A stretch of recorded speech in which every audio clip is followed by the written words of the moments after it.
We know that the government intends to translate European law via a Great Repeal Bill on the moment of Brexit, and we have also understood that it's intended to use secondary legislation predominantly to make EU law operable, but where major policy changes are needed, that will be done by way of primary legislation.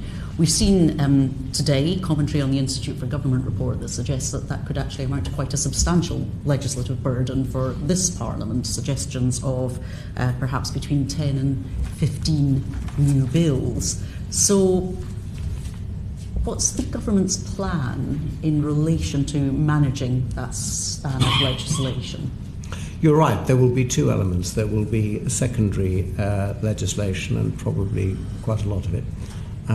But there will also certainly be the need for primary legislation, and whether the figures that the Institute for Government have come up with are accurate or not, I can't say with any certainty at the moment, but certainly there will be a lot of that. There was a very helpful report by the House of Lords Constitution Committee recently, which you very probably have read, which I thought was a very helpful contribution to the debate, and certainly the proposals in that report are being given careful consideration by the government. Because you're right, management will be a challenging issue, but I don't think anyone expects that our withdrawal from the European Union after 44 years is going to be anything other than challenging. What impact do you think it will have, with Parliament and government being so preoccupied with this process, on the remainder of the government's ambitions and political programme?